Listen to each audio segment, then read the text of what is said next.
alcohol and was doing this strict diet. But then after that, I kind of fell off the wagon. Then here comes Thanksgiving, and you're eating real good in the wintertime. Oh, yes, you are.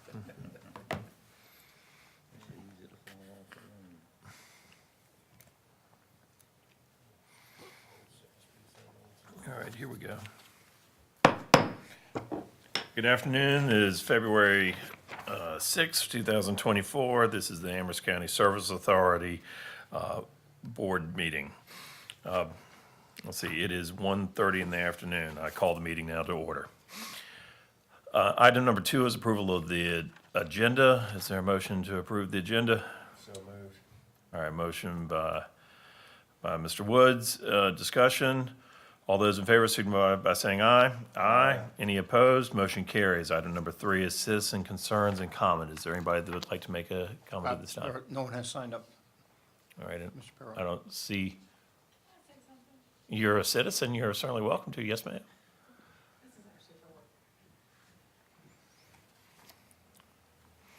I just wanted to let you all know how much help and how much better the audit is going this year because Richard's been able to get information that I haven't been able to get in the last 6 years. It's coming together a lot better, and I just wanted you all to know he has put a lot of effort into it, and we are close. That's great. So I just kind of wanted to give him the kudos because the project stuff never comes together very well, and he has gotten great detail this year, and we're almost there. I like hearing that. Hopefully, we're working well with the county. So that's excellent. That's a goal of ours. That is our goal. Yeah, excellent. Thank you for sharing. Any other comments? All right. Moving on to the consent agenda. The consent agenda handles the approval of the minutes as well as the financial report. I believe this all goes in one motion. Is there a motion to approve the consent agenda? So moved. Motion by Mr. Martin. No discussion as it is a consent agenda. All those in favor signify by saying aye. Aye. Any opposed? Motion carries. Next item is item 5, action items. All right, let me get to my page here.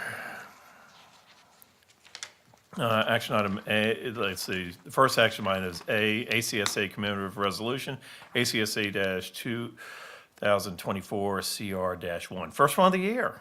Yay. Yeah. All right, so, Mr. Castillo, you want to tee this up at all? Sure. This is the first resolution, and it's a mixed emotion resolution. Francis Ford has retired after long service with the authority and has been very helpful in my transition to coming to the authority, but I do wish her the best with her future. So you want to read the resolution? Excellent, absolutely I will. So if it's all right with the board, I will read I'll make the motion in the form of the resolution, and Ms. Ford, would you wave to everybody so we know who you are? Yes, ma'am, all right, just a second.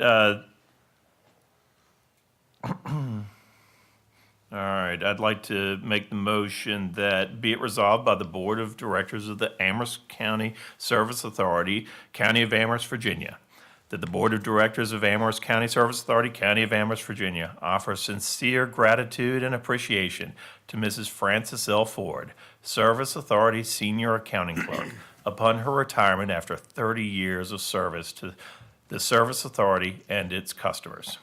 Whereas Ms. Ford joined the Service Authority in September 1993 and is retiring in July 1, has retired, I guess, at this point, but is retiring January 1, 2024 after 30 years of service.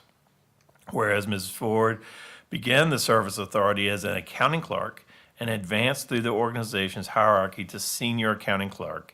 And whereas Ms. Ford served within the Service Authority, attending to countless Service Authority state of affairs regarding customer services, citizen reporting, billings, collections, and much more. I'm sure that's an understatement. I'm sure it's much, much, much more. And whereas Ms. Ford's ability to organize and achieve archives served immeasurably And whereas Ms. Ford has diligently served the Amherst County Service Authority and its customers and citizens of Amherst County for a total of 30 years and 3 months.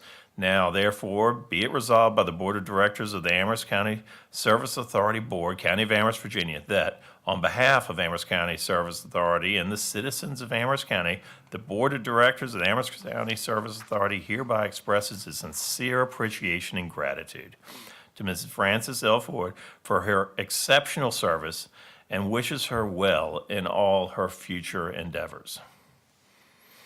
This is a commemorative resolution. ACSA 2024 CR1 shall be in force and effect upon its adoption by the Board of Directors of Amherst County Service Authority, Amherst County, Virginia. And that is the motion. Any comment? Thank you so much. I was just thinking, you started with the Service Authority about the same time I started with the city of Lynchburg. I was wishing it'd be me back there, but it's not. But thank you so much for all that you've done to grow this, this organization. Thank you. Comments? We appreciate your service. Yeah, enjoy your retirement. Well deserved. You know, I was thinking as I was reading this, of all the people that have come through the door to pay their bills over the years, and some that been described that this is, you know, their outing, one of their outings that they do, and you probably know more people in Amherst County than many, and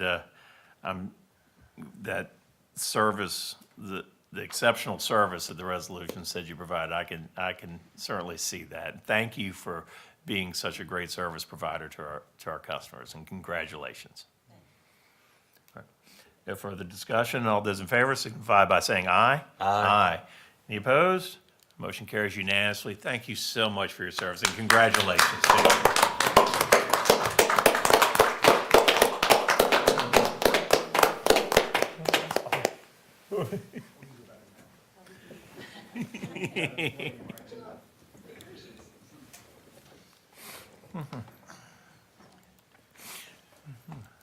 Thank you. Thank you. Item 5B is a Gateway Project Survey and Design Proposal. That you can find that in your packet. Mr. Castillo, anything you'd like to add to that, please? It's pretty well laid out here. It asked, because Hurt and Profit had been so involved in the preliminary work on it, I asked them to provide me with a proposal. It's very reasonable. We had budgeted $225,900 in our planning for this project, and this proposal comes in at $183,330. So we are under budget. It takes care of all of the tasks that we need to make sure that as the project progresses, that we are eligible to utilize the federal funding that we have for construction. It's my recommendation that we move forward with this. Okay. Any questions on this item? Glad to see it came in under budget. So did I. It's very rare these days, isn't it? This is good value from engineering. You guys remember that when you're hiring other engineers. When it's my turn. All right. Is there somebody want to make the motion? I'll make a motion that the ACSA Board approve the ACSA's Executive Director to proceed with awarding and executing the engineering cost proposal from Hurt and Profit Incorporated for survey and design engineering services for the Gateway Sanitary Sewer Project. All right, any discussion on that? All those in favor signify by saying aye. Aye. Any opposed? Motion carries. Item number 5C is discrimination grievance policy is required by the EPA for funding. Would you please explain a little bit more about this, Mr. Castillo? As part of the EPA grant application process for the $2 million that was authorized by Senator Warner for the James River Stream Bank Restoration Project, part of their review, all projects being funded by this program has to have some sort of non-discrimination plan and grievance procedure. We did not have that in our regulations. So they provided me the wordsmithing, and I changed the names to protect the innocent. Where it said recipient, I put us in there, and that's what comes before you. In order to receive this funding, we have to have this policy. And I was, fortunately, was granted 6 months to get it taken care of. I'm well ahead of schedule on that, but that's what this is about.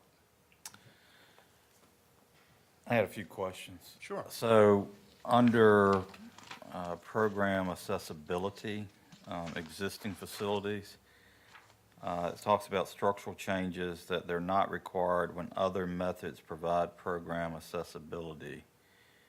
Redesigning equipment, providing appropriate signage, reassigning staff, or are we gonna have to do any of those? Well, if we do any new construction, it has to be done.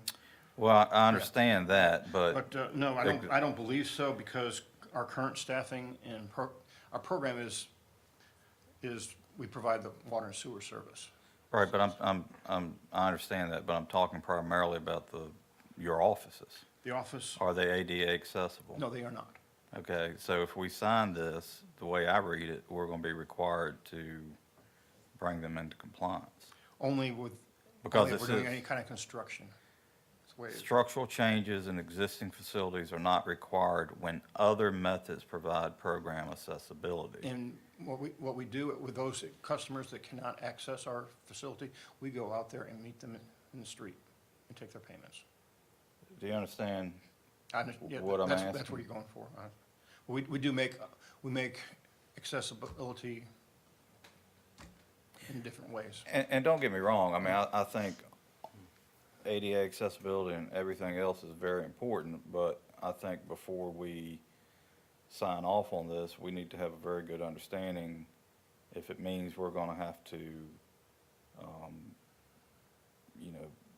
fund projects and how much they're gonna cost, which would be very good place to put funding to improve accessibility, but I just don't understand enough about it. Did anybody else?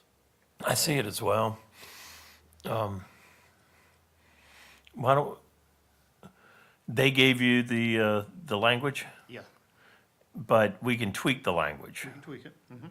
Why don't we insert in that line that you're talking about under one, I guess, such methods, and insert the word may include, which then I think kind of opens the door to the other methods that staff may devise, such as car service, which they do in polling places. Yeah, if the board's comfortable, that's fine.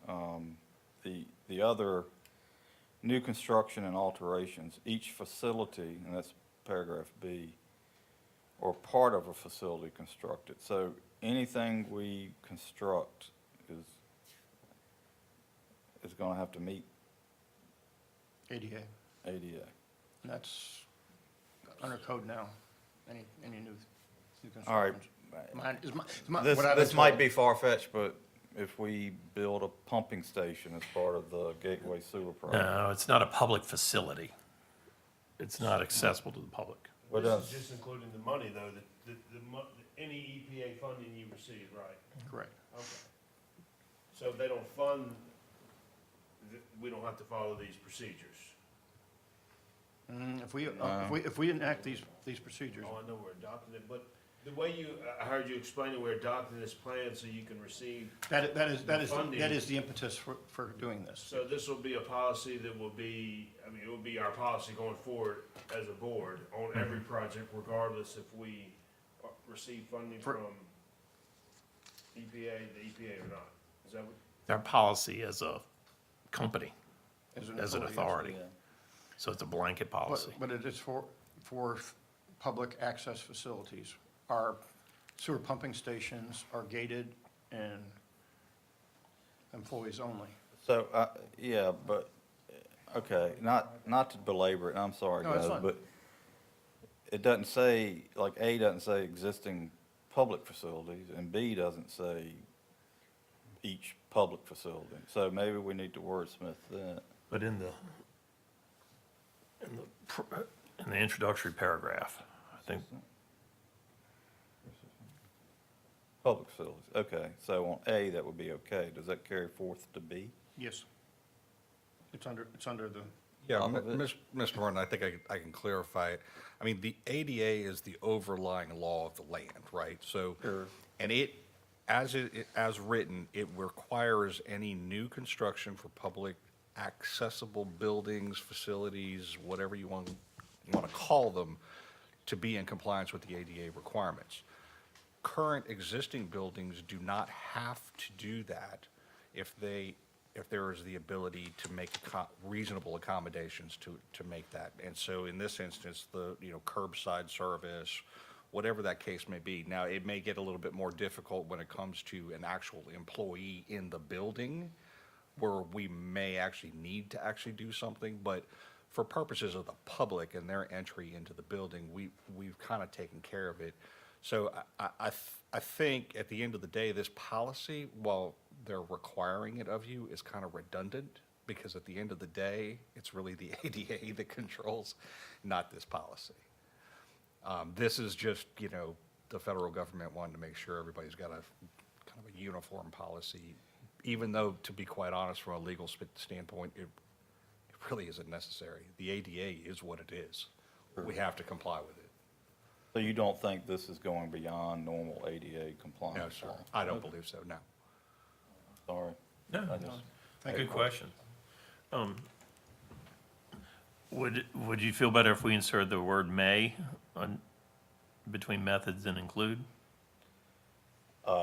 It's up to the board. I just brought it up for discussion. If the board feels more comfortable with that, that's fine. If you feel comfortable with the way it's written, based on Mr. Popovich's explanation, I'm fine with that also.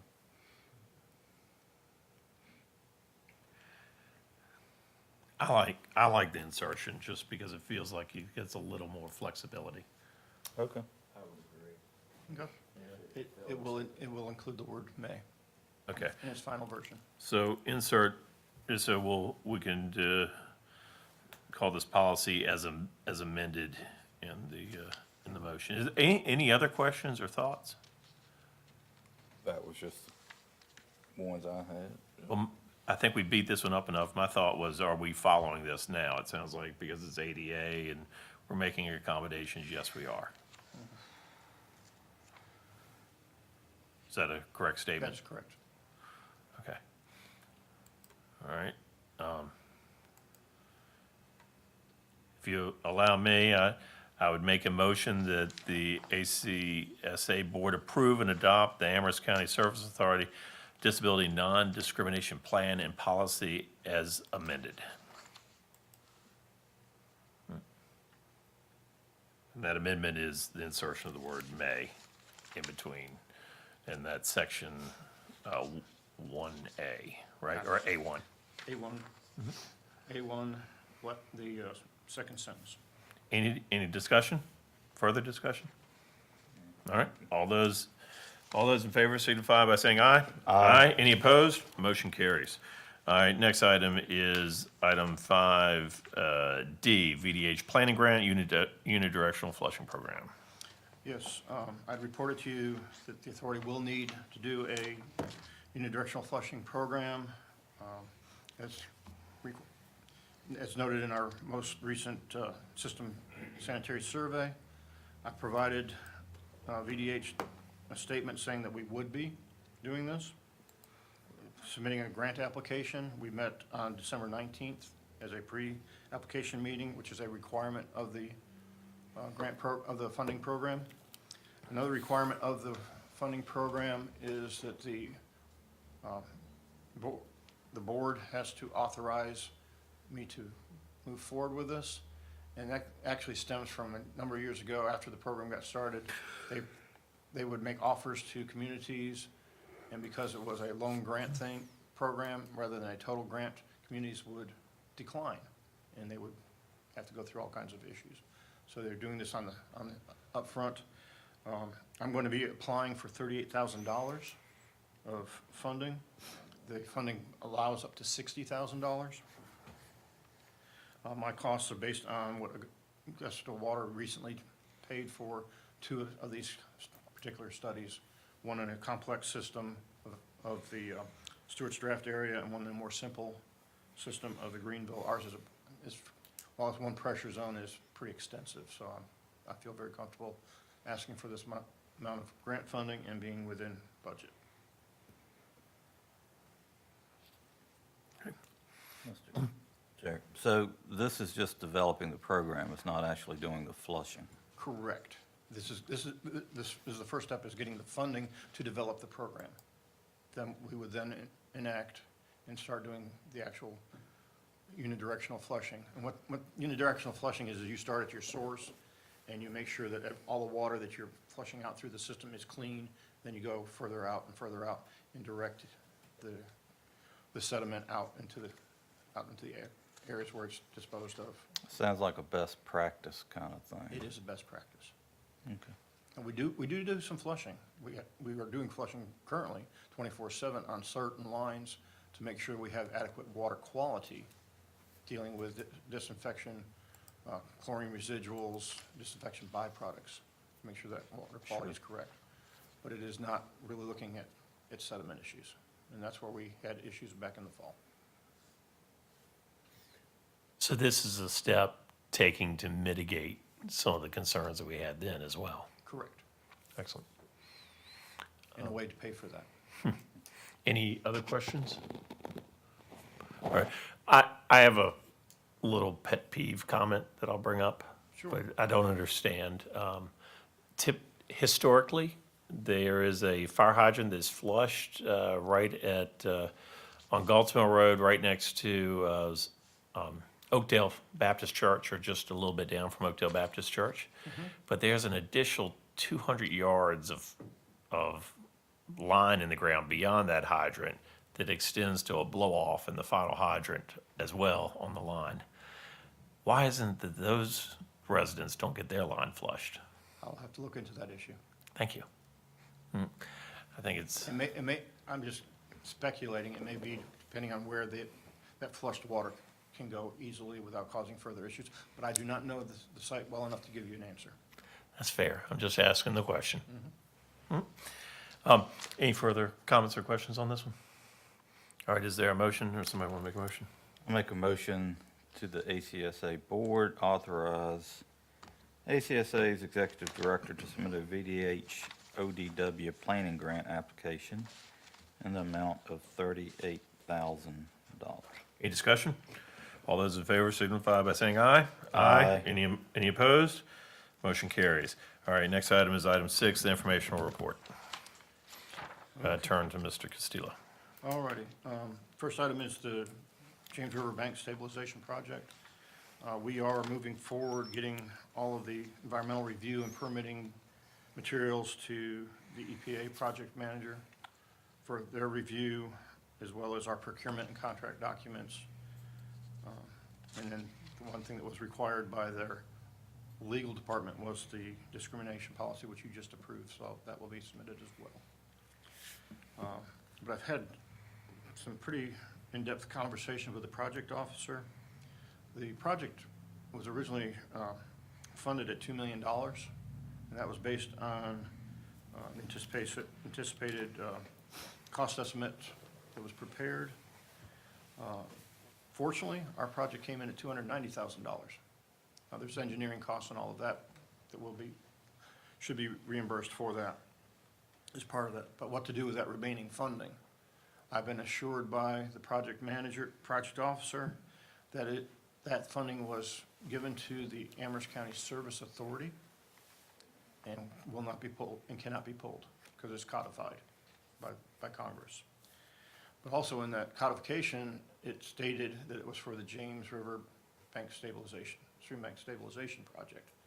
I had talked with her about possibly using it for other much-needed environmental projects here within Amherst County Service Authority service area, such as the Seminole Drive Sewer Project or something like that. And we could utilize it if we go to Congress and the senator sends in an amendment and gets approved by Congress, that it can go for another project. Or else we would need to locate another stream bank area that needs restoration and stabilization. But the money is the authorities to utilize. through our conversation, we both felt it was best for us to get through all of the hurdles, because going through sam.gov and grants.gov and all those other .govs has been a pain. Let's get us through approved and get reimbursed for our the funds that we've spent, and then we can move forward to how to spend the remaining money. So that's where that project is going as far as the funding. And finally, the funding match waiver that I had submitted some time ago was returned as approved, and I have the document in hand. So we are not required to contribute an additional $500,000 to, as matching funds. Because Madison Heights has been determined as a disadvantaged community. Yeah. And having that EPA documentation will help us get other grant funding in the future, I believe. Because we have a determination that we are a disadvantaged community. So, Well, where it's disappointing that we're a disadvantaged community, it's good news for the citizens of Amherst if we're able to get more advantageous funding for infrastructure projects. And I imagine the county could potentially use that as well? yes, for anything within the Madison Heights region. It was the zone, the census block 105. That could open the door to USDA funding as well. No, not for us, unless we are doing some sort of project outside of the Madison Heights area, Because it's too populous. because it's too populous. Yes, sir. Census Area 105 is probably more located in the lower Madison area. It's Madison Heights. Mhm. Yes, sir. Mr. Chair. So you mentioned Seminole Drive Sewer Project. What does that entail? That would entail replacing the antiquated infrastructure with new infrastructure and the authority ending up owning it. Okay, the reason that just triggered me, what has been the outcome of your past efforts with the Seminole Shopping Center? DEQ will not touch it. They're still trying to give me the chicken or the egg thing, whether we have to own it to be funded or funded after we own it. I've never gotten a determination from DEQ on that. So who enforces it? VDH enforces it until if it overflows and enters state waters, then DEQ jumps in. Which it has done. But most of the overflows, from conversations with the VDH, local VDH people, has not gone into state waters, even though it is overflowed and backed up into homes and giving people wet basements and whatnot. So I'm still trying to find funding that will work to get that issue resolved. DEQ is very much aware of it, but their position is until it constantly goes into a state water body. So it's not DEQ's issue until it goes to a state waterway. It's VDH. Yes, and by the time Department of Health if it goes on private property or people's Yes. basements, right? Yes, and when VDH will issue a notice, it gets corrected, the issue's been corrected, and they lose, they cannot do anything more than So that. they've never submitted any notices to them. Correct. So next time that happens, we need to make sure VDH is aware. And we were working closely with VDH on Because it. quite frankly, I don't believe it's our responsibility to correct it. I mean, it'd be nice, Mhm. but, I mean, it's purely a private property issue that's causing issues on other private property. All right. That's correct. Well, thank you you've told me more in 5 minutes than I've learned in 4 years. Thank you. Okay. But that's what I have on the bank stabilization. Next issue, or item in the information report is our water sewer rehabilitation extension replacement projects.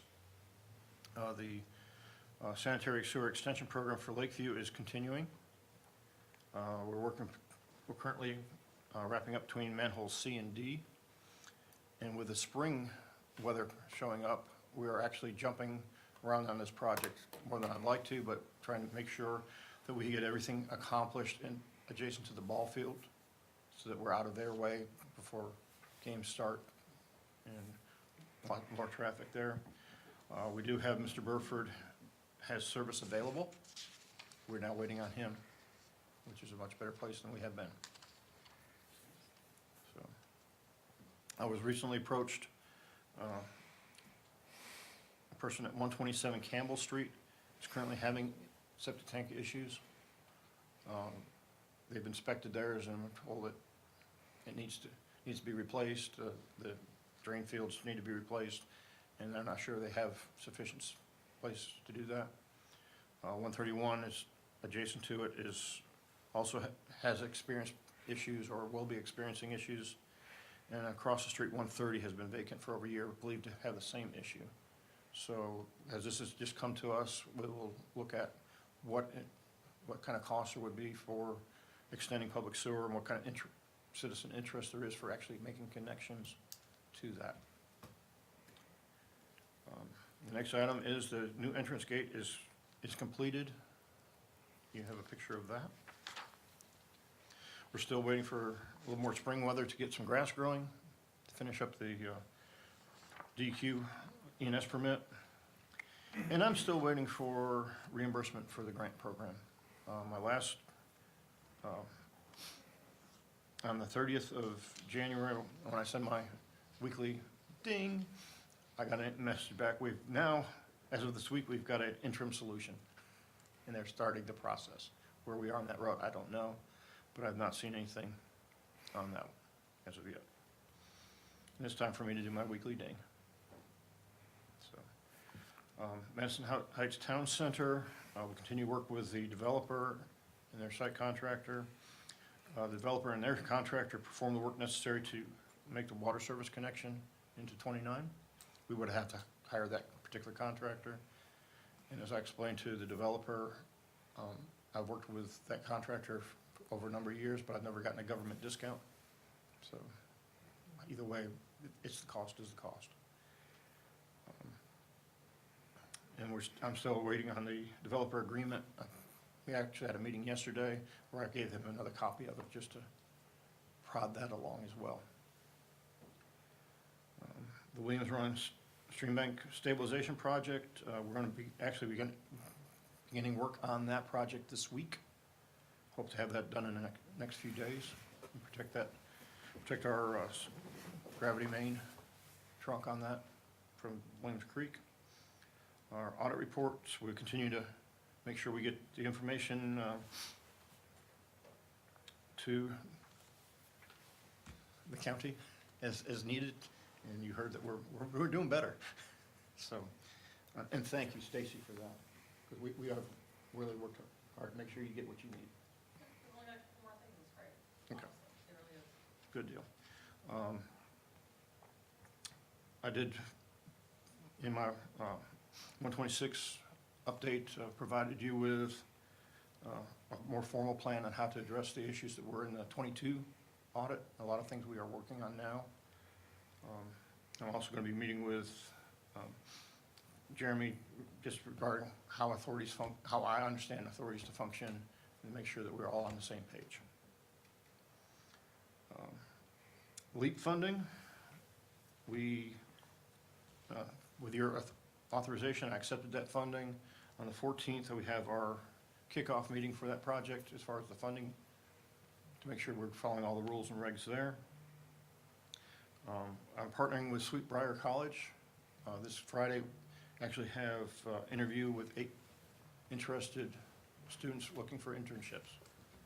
So that's pretty exciting. And we may actually have more interviews the following Friday. So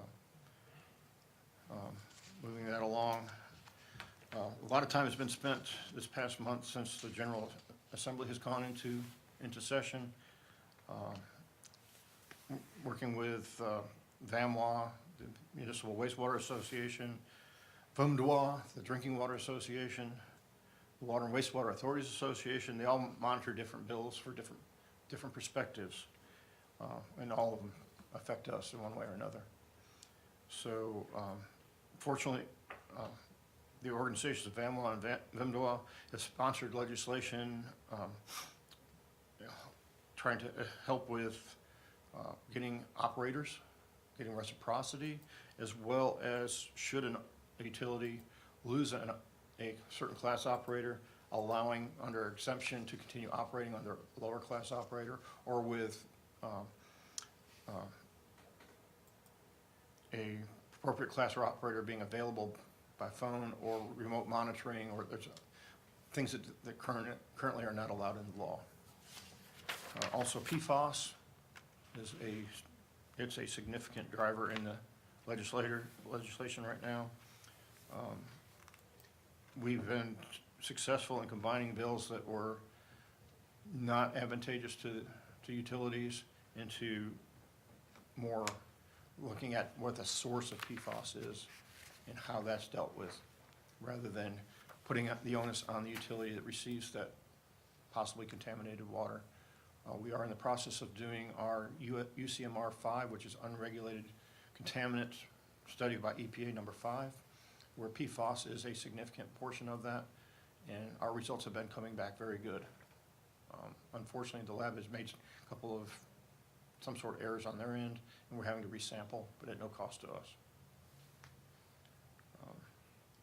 There was one bill, there's just a number of bills dealing with utility disconnection procedures and processes, electric, gas, internet, water, and wastewater utilities that are local government owned and operated. We are an authority. We have slipped through this one so far. And we're trying to, and it's a fine line. Do we go and, oppose this bill? Because a lot of it doesn't make sense, and it's going to be a real administrative nightmare, because there's certain temperature requirements. Anything at one time it was a heat index of 92. You could not disconnect anybody. It's been changed to temperature. Well, whose temperature are we looking at? Those kind of things. But under the Authorities Act, we are not included as a local government owned utility. We are a political subdivision under the Authorities Act, so we escape right now. Fingers are crossed that we continue that. There was a bill that actually had a lot of promise, looking to create funding for rural water systems, for particularly dealing with private wells, which we have a number of in Amherst County, looking ways for them to get testing done on their wells and their water quality, as well as provide authorization to allow point of use devices, technology, instead of converting the entire public water system into super quality water, when a lot of, as was mentioned earlier, we've got the fire protection issues. Going to the major expense, millions of dollars of expense to create fire protection water that you can drink. So that was a good bill. However, that bill was pulled by the delegate for lack of funding. They were promised that it was in the budget, and when they researched it, wasn't. But I spent, this Delegate Griffin, who does not represent us, but represents Augusta down to Buena Vista. But they are going to be working, I'm sorry, Delegate Campbell, Yeah. Misspoke. Delegate Campbell was the one that did that bill, and she's going to be working with the Rural Water Association so that she can really understand what the rural water issues are, which we said, yay, we're happy to help you. I did meet with Delegate Griffin, spent a good 45 minutes with him while he was in session, so I was very pleased that he thought that much of us, explaining our water and waste utility issues here. And after the session is over, he's going to come and visit so we can see firsthand what's going on. Then I did meet with Senator Deeds briefly. He was super wrapped up at the time, but they fit me into his schedule so I could at least introduce myself. And Its legislative director, Tracy Epart, we spent half hour together looking at different utility issues and Amherst County issues. Particularly, they have sponsored the budget amendment to provide design study funding for the second access point for the training center. And that seems to be still moving forward, so, What is that? pardon? Second access for the training center? Is That- that in the- a road access or is that a, Road access. okay. Yeah. In the training center master plan, it was called for. Okay. With the changing of the boundaries and all, Senator Deeds really doesn't know much about what Amherst County needs, and also they are looking forward to coming down and visiting the Good. community and seeing how they can be of best assistance to us.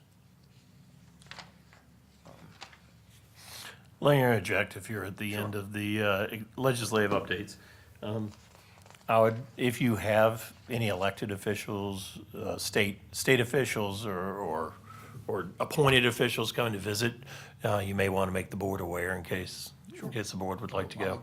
They And- will and be you- coordinated meetings, for sure. Thanks. They will be coordinated meetings. Unless they just happen to pop in, then I'll let you know that it happened. Dealing with that, I was in a meeting this morning, a number of bills have been stricken.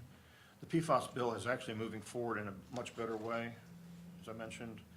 A couple things that have changed since earlier is the original bill was to deal with systems serving 3,300 people or more, which there was a lot of concern that the smaller little systems need to be covered as well. So that's been changed. And the priority is identifying significant sources. So that's, and where DEQ will be the people looking after all of those things. Various manufacturers, textile mills, airports, fire training facilities, landfills will have to be doing some monitoring under this bill and submitting that information to DEQ so that if there are any red flags, they come up before they end up in our source water or in our wastewater facilities. And also to establish an expert advisory committee with DEQ, VDH, water treatment professionals, public health organizations, experts on the actual PFAS subject rather than political appointees. So that we feel that is a real benefit there. But there's two attorneys that are really working really hard for the utilities. One of them is Preston Bryant. He's very much involved, and Except he's an engineer, not an attorney. well, he is with McGuire Woods Consulting, yeah. Consulting. Yep. He understands the ins and outs of legislation and legislators far better than anybody I've ever worked with. Well, happened after 10 years or however long. Yes. Yeah. So I like Preston. He's a good Yeah. person. And Chris, too, I imagine. is helpful. Chris Pomeroy is the other, and they have a lot, the legislators have tremendous respect for both of these individuals. There was a hearing last week on the PFAS bills where both Preston and they made their presentations, and it was very well received by the legislators. And several of the environmental groups came up and talked about it, and they were just basically discounted, which was encouraging. Thank you. Why don't we hit the high points for the ones that I see that you've been appointed to several committees. Thank you for serving on those committees. I see we're going up to the National Rural Water Conference. Just as a reminder, and you're probably aware of this, Senator Warner did come down and take a look at our pump station and went along the James River bank. Yes. In person. So you may I'll make we that will- connection, we will and be visiting. if you do see him, I hope you do. And then one other significant thing I want to point out to you is that Berkeley Taylor did obtain his Class 3 wastewater operator Ah, license. good for him. It makes him a dual licensed at the highest levels that the authority can provide. So congratulations to him. And we continue to work on our infrastructure master planning. We're getting the data together. That's another large effort that Richard is working very hard on. And then I did include the final document of what our SOAR plan, our strategic plan is. That's included here. And working on getting some target dates. I just did not have time to complete that before this meeting. Great. So that is Thank it. you. Any questions? A lot of legislative stuff there. So It has it's, been a- it is the time. It is that time of the year. Yeah. Anything? All right, moving on to item number 7, citizen comments and concerns. I don't see anybody that would care to speak, I don't believe. Item number 8, matters from members of the Service Authority Board. Mr. Pugh? Ms. Martin? No, sir. Ms. Wood? Nope, I don't have anything either. I will just say that Mr. Woods and I participated in Tim's 6-month personnel evaluation.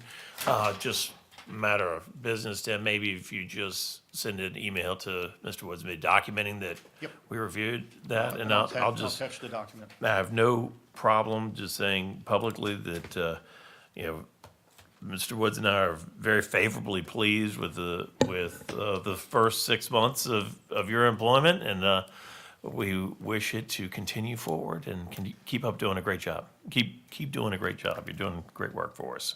Thank you.